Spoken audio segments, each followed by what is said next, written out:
Hello again, everyone, and welcome back to Reddit Aliens. I am John, and as always, thank you so much for being here. A good topic for you today. Let's do it. Hunters of Reddit. What's the creepiest or scariest experience you've had while out in the woods? Please remember to like, share, comment, hype, listen and ask for shoutouts, and subscribe. So this is going to sound completely made up. However, when I was younger, my father bought a plot of reclaimed coal mines land. It was quite literally in the midst of hundreds of acres of wilderness. Me and my younger brother would play in the woods around our house, and we found some interesting stuff. There was an old wooden wagon that was broken down and rotting that we found. We also found what looked like the remnants of an old cable pulley system with wooden buckets attached to it. The thing that scared me the most happened to me and my best friend at the time. We were outside playing basketball when these shadowy figures appeared at the edge of the forest. There were 4 of them, and they were completely black except for their eyes. It was like a pinprick through paper that when you shine a light on it, the paper is the shadow, and the hole is the area of light. That's what their eyes looked like. They knew us by name and called out to us. They were calling us over to them. We ran away into the house and didn't come out for a long time. This happened when I was 8 or 9 years old, and I guess I repressed it, but I kept having this memory of these shadow people and my friend. At first I thought it was just a dream that I'd had, but the memory was persistent. When I was much older, I believe mid-20s, I was with my friend and told him that I had a question that I needed to ask him. I told him that it was going to sound crazy, but it happened while we were playing basketball when we were younger. He instantly answered, saying the shadow people at the edge of the woods. They completely threw me. He verified that it had truly happened without me really asking about it. It still shakes me to this day when I think about it. One time my boyfriend and I were camping out in the wilderness. It was probably close to around 11 p.m. or midnight, and we're both in our tent laughing and talking before we fall asleep. His dad and stepmom are both doing the same about 50 feet away from us in a camper.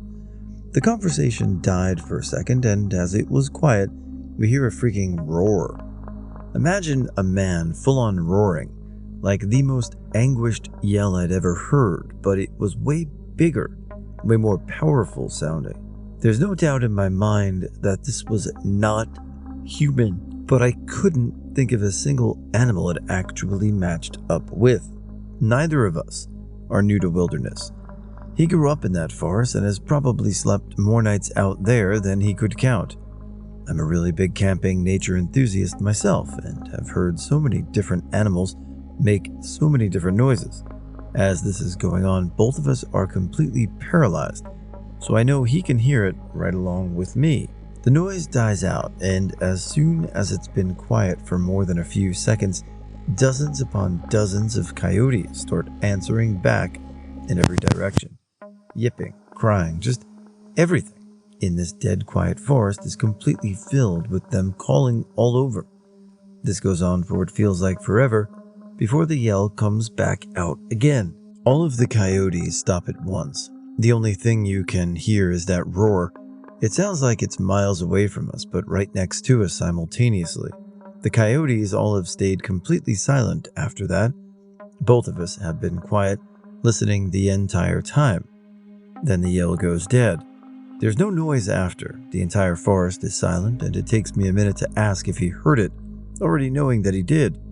He told me yes, no tone in his voice, just flat and fast yes. So I sat frozen in my spot and tried thinking of every animal I've ever heard in the wild, at the zoo, on nature documentaries. The closest thing I can think of is a person, but also more primitive, way bigger, more powerful, more wild. I ask him, "Do you know what that was? Have you ever heard anything like that before?" He answers with the same dead tone, "No, I've never heard that before." Both of us agreed that despite going through every animal in the almanac we could think of, every state of all those animals, hungry, mating, challenging, dying, that could produce that kind of noise, or what kind of animal could be big enough to even make that kind of call, let alone with that much range and depth? Nothing. The next morning, we didn't even have to say anything. His dad and stepmom started the morning by asking if we heard it. They said Bigfoot first, just for the record. I don't disagree at all. This is exactly how I decided that I believed in Sasquatch.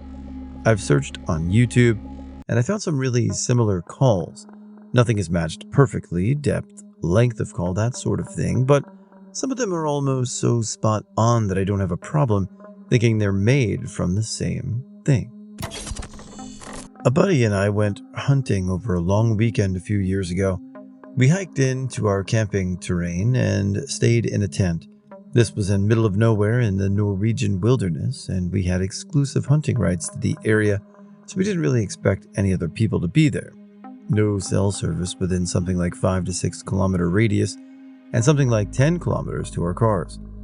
We were camped next to a small lake and didn't see any other people there for the first couple of days. On our last night there, we were eating dinner next to our campfire pretty late at night, so everything outside our immediate surroundings was pitch black. Suddenly we heard someone take a shot on the other side of the lake with what sounded like a rifle. We thought it was a bit strange, since there shouldn't have been any other hunters anywhere close by, but we just figured someone was looking around further away than it sounded like. We forgot about it and settled back in to eat. After another 5 to 10 minutes, someone took a second shot, which sounded like it came from much closer to us. This time the bullet hit some rocks right next to us, like 5 meters or so. We both sort of froze for a few seconds while looking at each other, and then just ran to our tent, pick up our shotguns. We then ran quite a ways into the woods and just hunkered down. After a few minutes we heard another shot and were pretty sure it hit our tent, which later turned out to be correct. We obviously had no idea of what to do. We couldn't call the cops since there was no cell service, and it was completely dark, so we couldn't really hike out of there without the flashlights, which seemed like a terrible idea. We ended up finding a downed tree with a little cave-like thing under the roots, and just sat there until morning. We then packed up as quickly as possible and basically ran back to our cars, where we called the cops.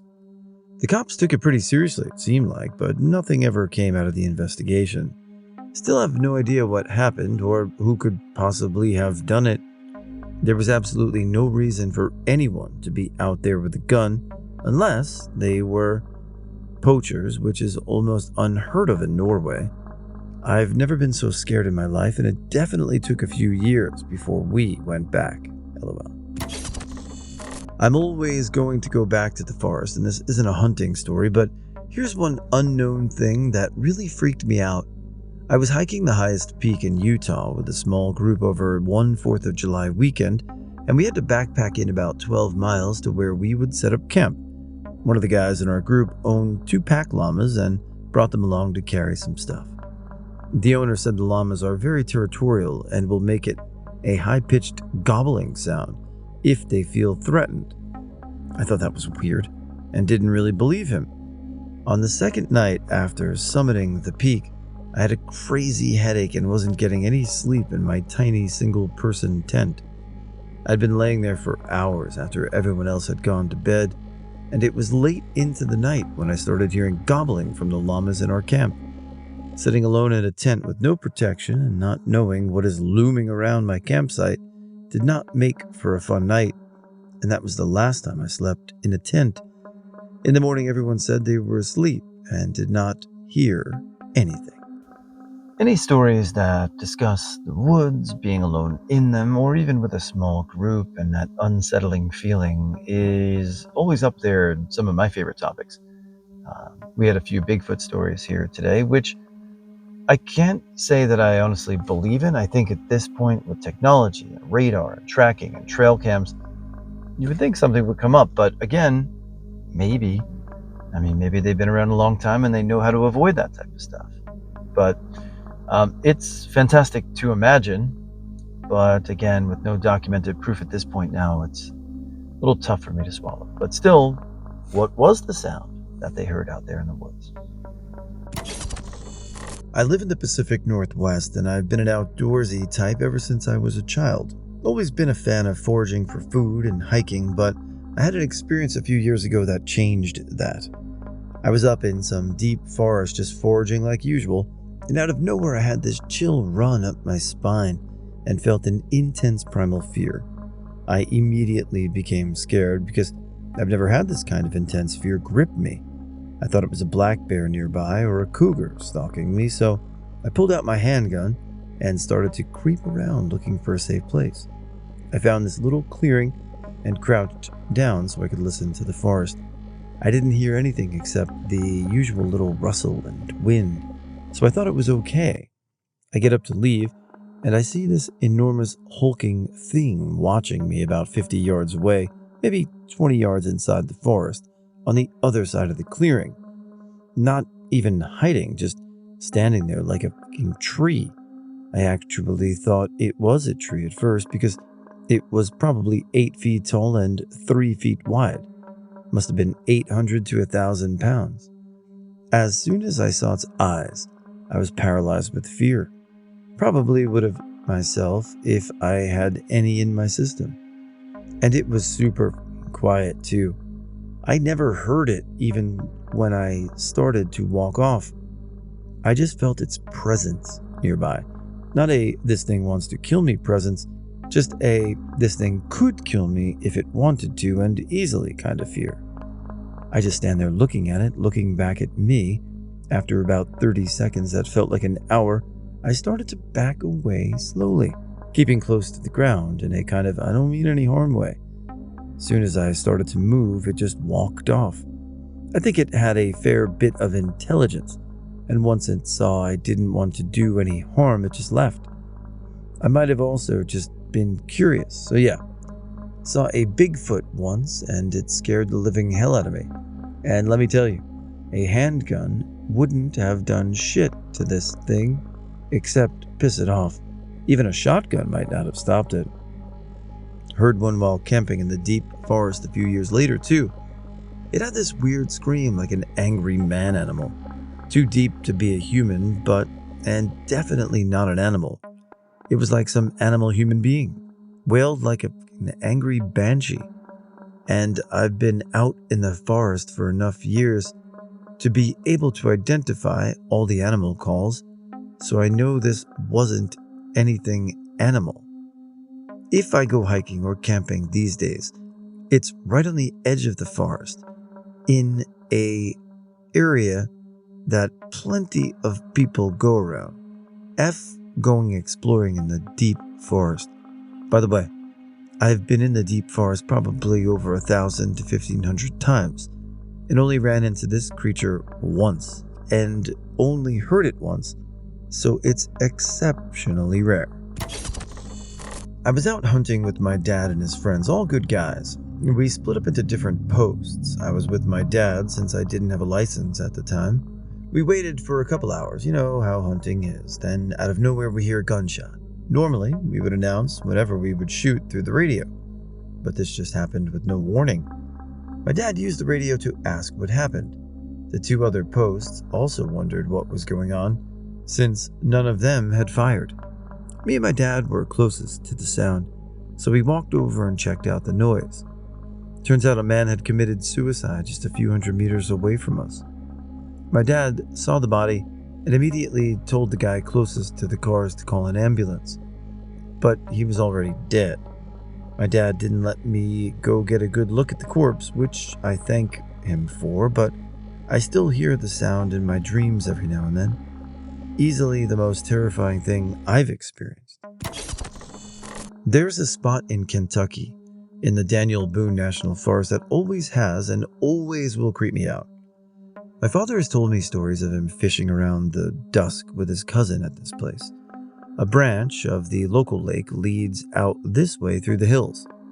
This one time, they're out fishing and about to head home when they start hearing noises coming from the surrounding forest. Keep in mind, there's a dead-end road here, and there's only one way in and out in this canyon.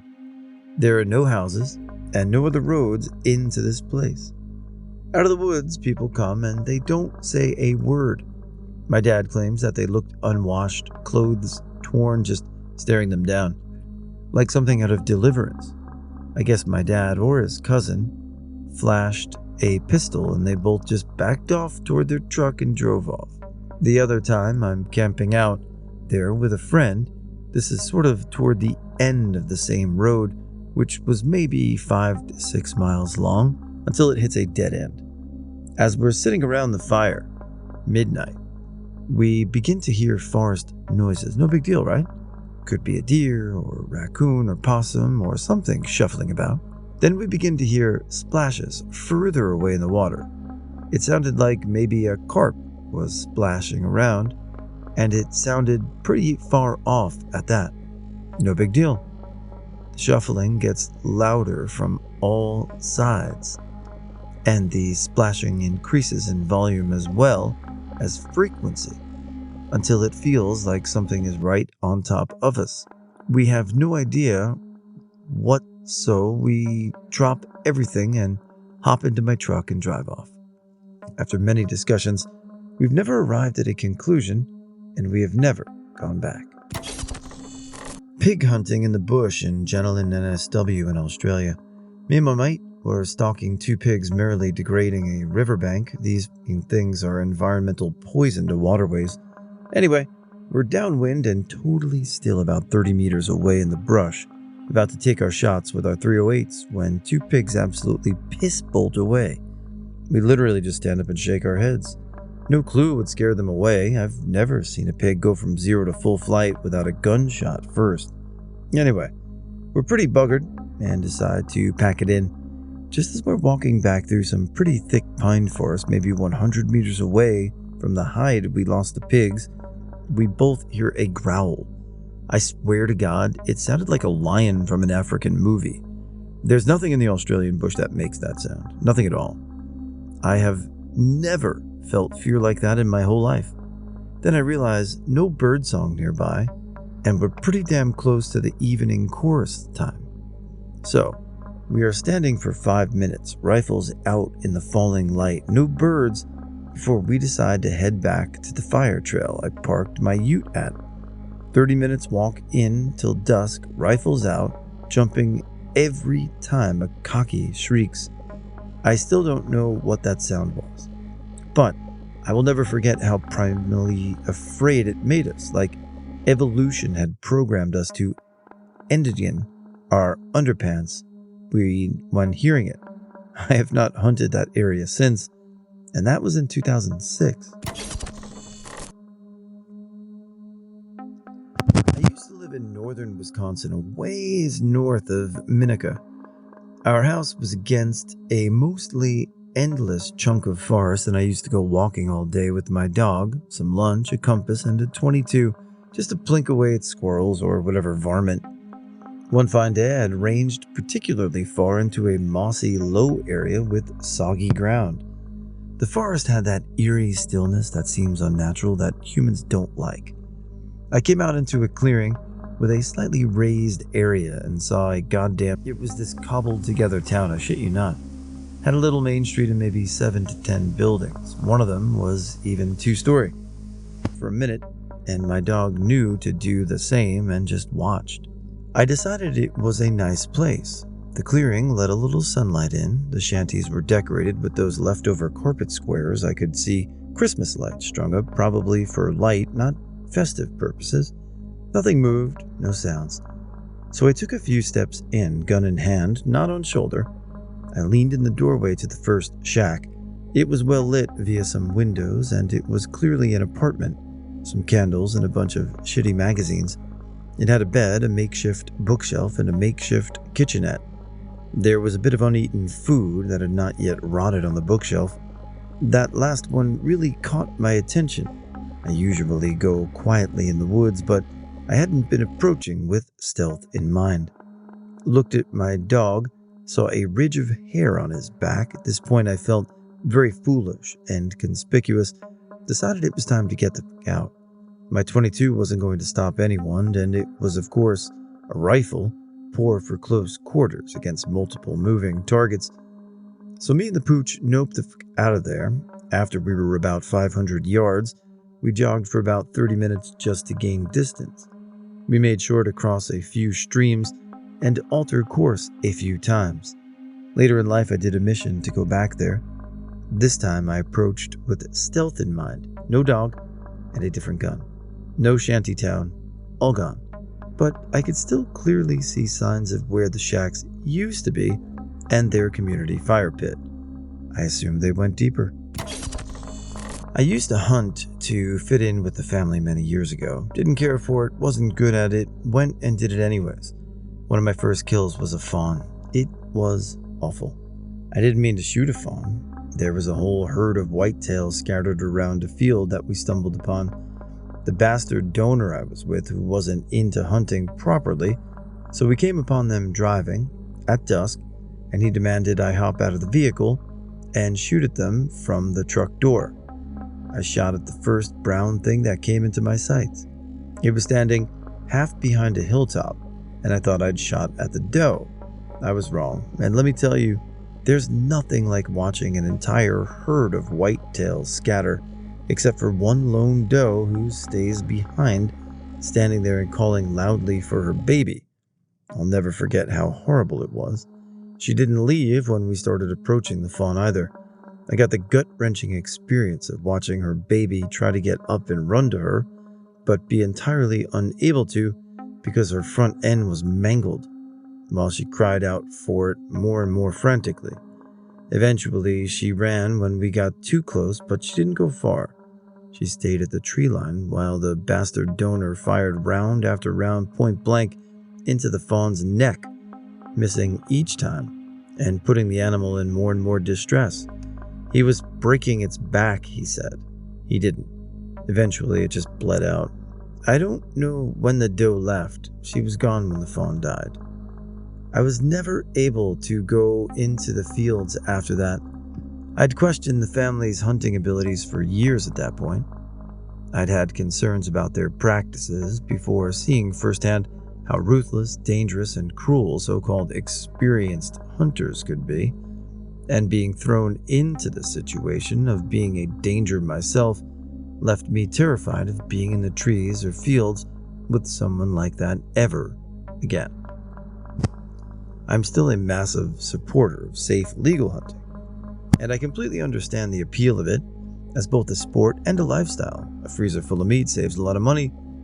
I'm thrilled when friends score a big hunt. I love seeing records set, but I'm also a huge advocate against any sort of poaching, improper gun use, and immoral hunting. People need to be educated about what they're doing and how. They need to understand the gravity that is killing another living thing. Yes, hunting can be thrilling, beneficial, and a great experience. But it's not like hockey or soccer or any other sport. It's dangerous and deadly. It's grim and disgusting. You either do it right or you don't do it at all. I don't care how much fun you're having. You're involved in an activity with a lot of responsibilities. And if you can't fulfill that, you have no right to kill another living being. Couple that with how many people have died out where I live due to completely preventable hunting accidents, because so many people are like the bastard donor and worse, and you couldn't pay me enough to go back out there again. Very creepy. I wasn't hunting. We lived up in a rural area in some mountains.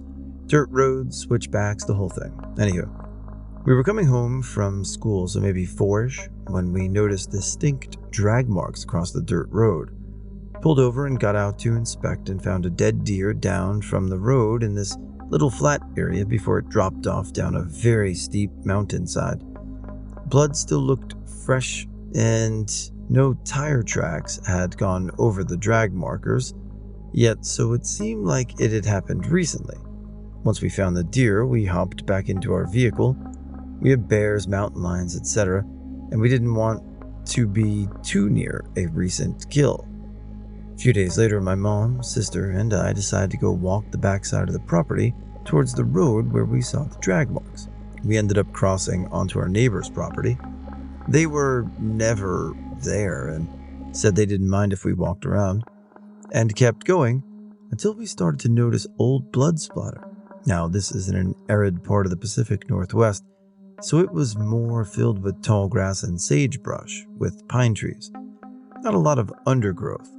and we could see for a mile or two in every direction, because this particular stretch of land was devoid of hardly any pine trees. We were still about a mile from where the deer was on the opposite side of the road.